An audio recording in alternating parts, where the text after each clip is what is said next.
Alright, here's a little brake line update.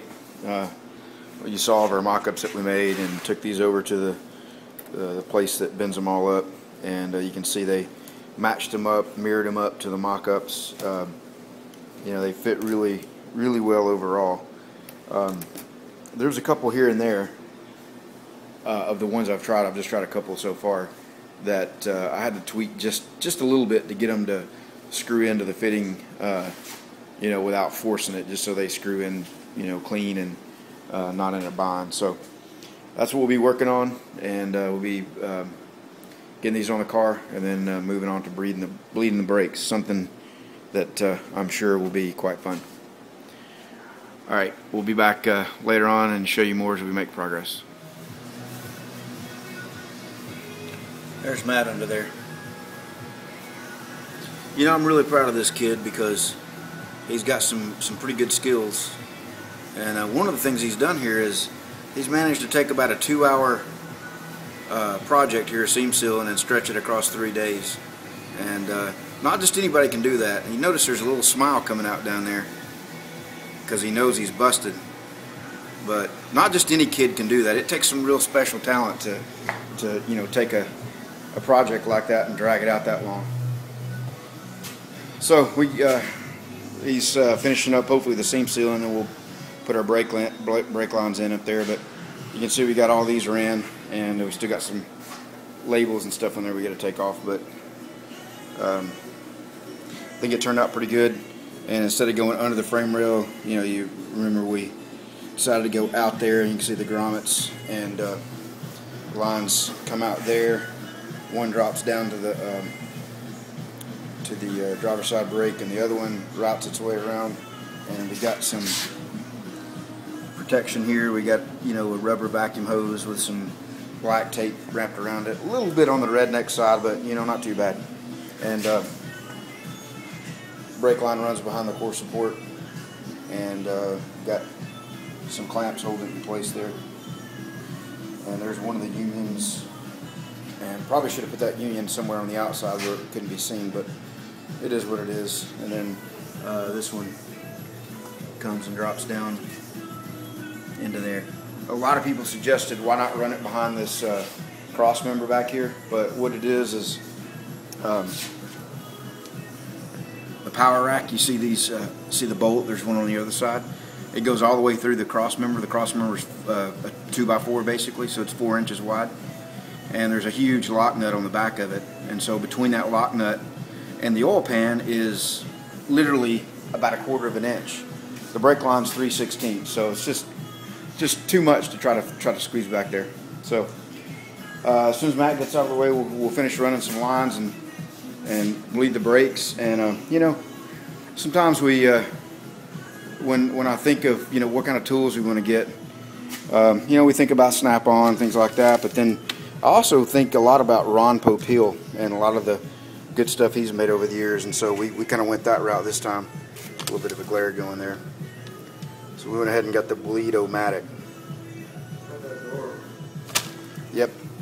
And also, I was telling Slow SRT about this. We ran out of the number 34 Final Inspect McGuire stuff, and so we got this Wizard's Mist and Shine, and you'll notice that the instructions say that a little bit of blurriness there. Fast, fun, and easy to use. I can't remember how. Not sure how they call that fun, buffing and whopping and all that, but whatever. All right, that's enough rambling on for right now. We'll come back and show you when we get wrapped up. All right, well, got a couple of spots in the wheel wells that didn't seal up where the quarter panel meets the inner wheelhouse, and this is the one that we repaired. And it's already been seam sealed, but we use this self-leveling stuff because that's, I don't know, that's what we got. And it just doesn't feel very well, and if the gaps are, you know, more than a 32nd of an inch, it just kind of, it doesn't fill them in, so we're having to go back and put a little more in there. Matt's working that for us, and we're gonna have to stop on the brake lines for tonight. Got them all in there. We got this last one. This is the one that goes over the rear axle, and these guys, I don't know the deal was, but they put two tube nuts on here. I don't know what's the deal, but this side I gave them the wrong instructions. It's got the wrong end on it. They did it like I told them to. I wrote it down wrong, and they'd had to fix it anyway because I'm not sure what that's on there for.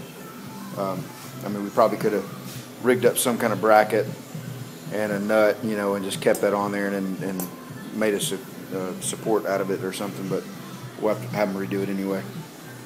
So we're gonna do a little buffing now and see if we can buff out these pieces that we touched up and see how that turns out. So we'll come back and show you that. All right, well, a little Friday night finishing up here, and we got this thing buffed out. You can still, I must not have quite got enough candy on there. You can still see it's a little light right in that one area, like right in there, but you know, it was like sticking out like a sore thumb, and like from here you can't even tell it. So, and the nice thing is where it clear coated and blended in and all that, you don't even see that. I mean, there's no you know, there's no waves or anything in it. And I'm trying to get a good angle here. As you can see, the camera's probably not picking it up good.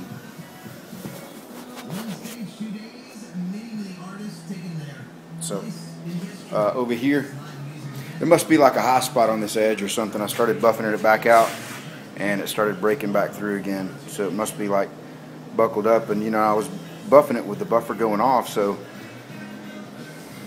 that'll have to do. It's just broken back. I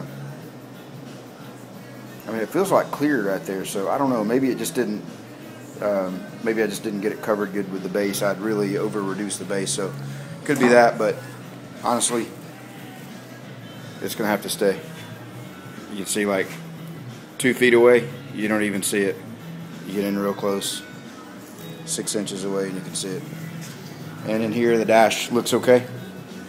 You know, the bare spots are gone in both places and blended in. So, and then this jam area looks good. You know, and the only way to fix that would have been to mask off the whole car, sand down the entire jam, and paint the entire jam again. And I wasn't about to do that because that single stage stuff was not going to sand off of there. So I think it looks pretty good. It's not like perfect, but it's pretty good. All right, we'll call that a wrap. Oh, and Joe Rudderify, saw your message about these. If you want these, buddy, they're yours. Let me know where you want them shipped to, and I'll get them shipped out to you. And don't worry about paying for them or paying for the shipping. For all the stuff you do for our country and serving over there in Germany, that's the least we can do. So let me know where you want it, and I'll get it there.